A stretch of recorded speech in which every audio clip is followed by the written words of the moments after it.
마블 시네마틱 유니버스의 신작 모비우스가 도착했습니다. DC의 수어사이드 스쿼드 속 조커 역할로 다소 조롱을 받았던 자레드 레토가 마이클 모비우스 박사 역할을 맡았죠. 그런데 사실 정확하게 말하면 모비우스는 MCU의 세계관에 소속되어 있는 작품은 아닙니다. 소니 스파이더맨 유니버스의 소속이죠. 물론 소니는 MCU와 부분적으로 시나리오를 공유하고 있는 상태이기는 하지만요. 개인적으로 제가 지금까지 접한 소니 스파이더맨 유니버스의 히어로들, 그러니까 스파이더맨, 베놈, 그리고 모비우스까지 이들에게는 공통점이 있어 보이는데요. 세 캐릭터 모두 두 유전자 혹은 두 세포가 결합한 키메라라는 측면에서 그렇습니다. 스파이더맨은 슈퍼거미, 베놈은 외계 생명체 신비오트, 마지막으로 모비우스는 흡혈 박쥐와 이종 배합해서 히어로가 되죠. 이렇게 괴물과 인간이 한 몸을 공유하게 된다는 것은 근본적으로 그 히어로가 선악을 모두 품고 있는 양가적인 상태에 놓인다고 볼 수 있을 것입니다. 그러니까 이 키메라는 소위 말하는 안티 히어로가 태동하기에 안성맞춤인 설정인 것이죠. 제 생각에 아마도 이러한 한 몸 두 의식이라는 모티브의 본류를 따라가면 가장 정점에는 고전 프랑켄슈타인이 있을 것 같습니다. 말하자면 저는 이 시리즈를 다루는 데 있어 프랑켄슈타인의 소재가 핵심 테마 중 하나라고 생각하고요. 모비우스 역시 그런 관점에서 접근하는 것이 유의미하다고 생각하는 거예요. 물론 개인적으로 이 영화가 많이 아쉬웠기 때문에 이런 식으로 쥐어짜서 의미부여를 하는 것이 불필요할 수도 있고 다소 확대 해석일지도 모른다고 생각하긴 하는데요. 그럼에도 불구하고 밀고 나가보겠습니다. 영화가 두 자아의 대결로 보이는 이유, 이름 짓기, 박쥐 컨트롤 장면 분석, 체스 게임을 경유한 흑인 소녀의 상징, 마지막으로 영화에 대한 개인적인 비판의 지점들에 대한 이야기까지 모비우스 끝장 리뷰 지금 시작합니다.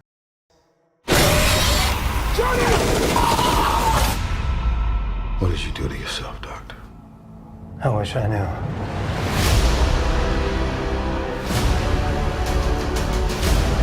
언급드렸듯 저는 모비우스를 프랑켄슈타인의 측면에서 접근해 보겠습니다. 그러니까 인간의 내면 속 두 갈래의 의식에 대한 이야기를 드릴 텐데요. 영화에서는 두 가지 방식을 사용하여 이를 묘사하는 것처럼 보입니다. 먼저 하나의 몸에 공존하는 성과 악. 이 부분은 사실 굉장히 분명하게 묘사되고 있죠. 모비우스 박사가 박쥐와 결합하게 되면서 본인이 이성으로 컨트롤하지 않으면 괴물로 변해버리니까요. 심지어 피해 굶주리게 되면 살인을 저지르기까지 합니다. 그러니까 모비우스는 언제나 경계선에 위치한 상태로 불쑥불쑥 내면의 악이 튀어나오지 않게 선함을 유지해야 하는 캐릭터인 것이죠. 영화에는 마틴의 손가락에 피가 흐르자 모비우스의 본능이 튀어나오는 묘사가 있기도 합니다. 그는 그것을 꾸역꾸역 억누르죠. 사실 제가 더욱 흥미로웠던 것은 영화가 두 자아를 표현하는 또 다른 방식입니다. 저에게 모비우스는 선과 악이라는 의식을 실제 몸이 이분화되는 방식으로도 표현하는 것처럼 보이는 거예요. 제 의견이 조금 무리하다고 느껴질 수도 있는데요. 그럼에도 불구하고 설명드리겠습니다. 그러니까 저에게는 비유적인 의미에서 마이클과 마일로가 모비우스의 두 자아의 발현처럼 보이더라고요. 말하자면 한 몸에 공존하는 선과 악이 실체화된 것처럼 보이는 것이죠. 당연히 모비우스가 선이라면 마일로는 악을 상징하고 있을 것입니다. 처음 그들이 만나던 어린 시절부터 이와 관련된 의미심장한 묘사가 나옵니다. 어린 마이클은 옆자리에 병상에 새로 오게 되는 록시아스에게 너는 마일로다 라고 말하죠. 성인이 되어서도 록시아스는 마일로라는 이름으로 모비우스를 후원하기도 하면서 자연스럽게 자신의 이름을 상실을 하고 마일로로 불리고 있습니다. 저에게는 이렇게 마이클이 록시아스를 마일로라고 명명을 하는 것이 상대의 정체성을 규정짓는 것처럼 보이는 거예요. 게다가 영화의 도입부에 이러한 설정을 한다는 것은 결국 모비우스를 분열된 두 자아의 이야기라는 방식으로 해석할 수 있는 여지를 주는 것처럼 보이는 것이죠. 이렇게 영화에 어려있는 프랑켄슈타인식의 설정을 포괄적인 의미로 일반화해본다면 결국 인간의 존재론에 대한 이야기에 가닿을 수 있을 것입니다. 다소 헐겁게 표현하면 인간이라는 존재는 무의식 속에 있는 악한 마음을 언제나 의식이라는 이성으로 붙잡고 살아야 하는 존재라고 말할 수 있을 테니까요. 그러니까 모비우스는 끝내 이성이, 선함이, 의식이 본능을, 악함을, 무의식을 극복해내는 이야기라고 말할 수도 있을 것입니다. 이러한 내면 속 선악의 대결의 끝에 결국 선을 지켜낸다는 모비우스의 주제는 영화 속 체스와 흑인 소녀를 관통해서도 표현되고 있는데요. 그에 대한 말씀을 드리겠습니다.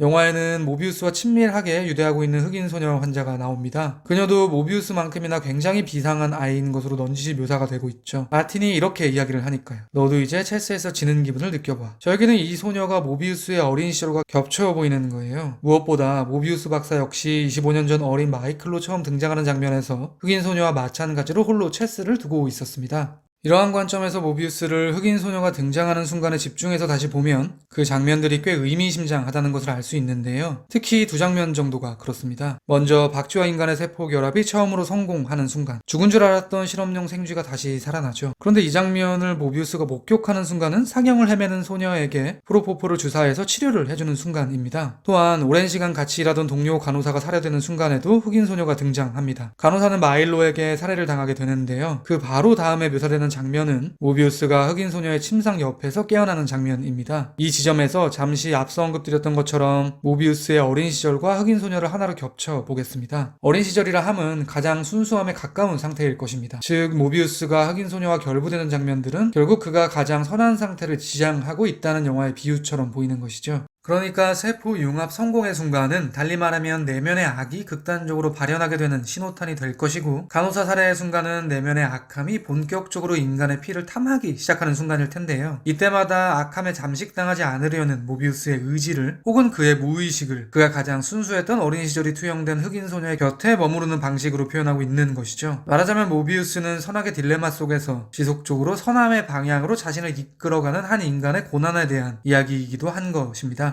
챕터 1의 마지막은 모비우스가 박쥐를 통제하는 장면에 대한 말씀을 드리겠습니다. 영화의 끝자락에 모비우스 박사는 박쥐의 초음파 같은 소리를 지름으로써 엄청난 수의 박쥐들을 소환하는 방식으로 마일로를 쓰러뜨립니다. 저는 이 장면이 의미심장해 보이더라고요. 모비우스는 분열된 두 자아인 마이클과 마일로를 끈끈한 형제처럼 묘사하고 있습니다. 이들이 한 몸 두 의식이라는 인상을 주기 위해서 둘 사이에 강한 인력이 작용하고 있는 것처럼 표현하는 것으로 보이기도 하는데요. 실제로 그들은 우리는 형제라는 말을 거듭하기도 합니다. 게다가 둘은 에밀이라는 동일한 유사 아버지를 공유하고 있죠. 그런 관점에서 본다면 모비우스는 선한 아들은 아버지를 계승해 의사가 되고 악한 아들은 아버지를 원망하고 사망에 이르게 한다고 볼 수도 있겠죠. 그리고 결국 살아남는 것은 선한 아들입니다. 아무튼 이러한 형제라는 키워드를 경유하면 흥미로운 장면이 있습니다. 초인이 된 모비우스는 실험을 위해 배양하고 있는 박쥐의 수조 속으로 들어가는데요. 박쥐들이 그를 같은 동족인 것처럼 둘러싸면서 친밀함을 보이니까 모비우스는 이렇게 말하죠. 이들은 나를 형제처럼 느끼고 있다. 그러니까 저에게 박쥐를 소환해 마일로를 쓰러뜨리는 설정은 내면의 선함이 악함이라는 형제를 거세하고 박쥐라는 새로운 형제를 받아들인 것처럼 보이더라고요.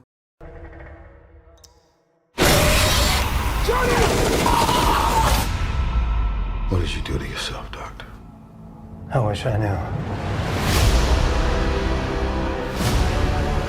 언급드렸듯 저는 모비우스가 그렇게 좋은 영화라고 생각하진 않습니다. 그래서 챕터 2에서는 영화를 보면서 특히 이해가 되지 않았던 몇몇 지점들에 대해서 말씀드리겠습니다. 어떤 영화를 비판하는 것은 당연히 좋게 보신 많은 분들의 기분을 언짢게 할 수도 있다고 생각합니다. 양해 부탁드린다는 말씀을 먼저 드리고요. 혹시 동의하기 힘드시면 영상을 종료하셔도 좋고 쟤는 저렇게 생각하나 보다 정도로 넘어가 주셔도 감사하겠습니다. 제가 모비우스에서 동의하기 힘든 부분은 두 가지입니다. 먼저 어린 시절의 마일로에 대한 묘사. 마일로는 마이클의 편지를 되찾기 위해 소년들과 싸움을 벌입니다. 에밀은 그것을 발견하고 말리죠. 그런데 상황이 종료된 순간에도 마일로는 넘어져 있는 소년에게 달려가서 분노의 주먹을 날립니다. 그러니까 마일로는 어렸을 때부터 폭력적인 성향이 있는 것처럼 묘사가 되는 것이죠. 성인이 된 마일로가 세포 융합을 해서 초인이 되었을 때 그는 모비우스처럼 선악에 대한 심도 깊은 고찰 없이 즉각 빌런이 되어버리는데요. 이에 대해 어린 시절의 폭력성과 결부해서 생각해보면 마치 모비우스는 인간은 태생부터 악한 사람은 악한 기질을 타고난다고 말하는 것처럼 보이기도 하는 거예요. 다음은 화물선에서 처음 괴물이 된 모비우스의 살해 장면. 모비우스는 제어 불가능한 상태가 되어 화물선의 용병들을 찢어 발깁니다. 그런데 후에 경찰들은 이렇게 이야기하죠. 그런 용병들이야 어차피 대부분 범죄자 출신이기 때문에 죽든 말든 우리는 상관없고 그 간호사는 왜 살해한 것이냐. 이 대사는 죽여도 되는 사람과 죽이면 안 되는 사람이 정해진 것처럼 말하고 있습니다. 이러한 두 측면을 하나로 엮는다면 결국 모비우스는 선악의 유전자는 정해져 있으니 악한 이들은 죽여도 무방하다라는 이야기를 하고 있는 것이죠. 선악이 공존하는 인간이라는 존재에 대한 고찰을 하고 있는 영화에서 의도이든 창작자의 무의식의 발현이든 극단적인 이분법을 밀고 나가는 것을 저는 동의하기가 힘들었습니다. 모비우스는 어떤 면에서는 박찬욱 감독의 박쥐의 설정이 보이기도 했고요. 모비우스와 마일로가 대결하는 장면에서 갑자기 슬로우가 걸리는 장면들은 베놈의 면면이 보이기도 했습니다. 물론 영화에서 좋았던 점도 있는데요. 무엇보다 자레드 레토의 연기가 너무 분위기 있었고요. 모비우스가 겪는 여러 감각들, 초음파 등을 표현하는 시각 효과도 상당히 볼거리가 있었습니다. 색채적으로 아름다운 장면도 있었고요. 그럼에도 불구하고 전반적으로는 아쉬운 영화였습니다. 모비우스에 대한 제 별점은 별 2개 반이고요. 한 줄 평은 다음과 같습니다. 주제와 태도의 정도의 심각한 불일치. 지금까지 모비우스에 대한 헐거운 리뷰였습니다. 제가 100% 확답을 드리지는 못하겠지만 아마도 다음 리뷰는 지금 보여드릴 이 영화가 되지 않을까 싶습니다. 들어주셔서 감사합니다.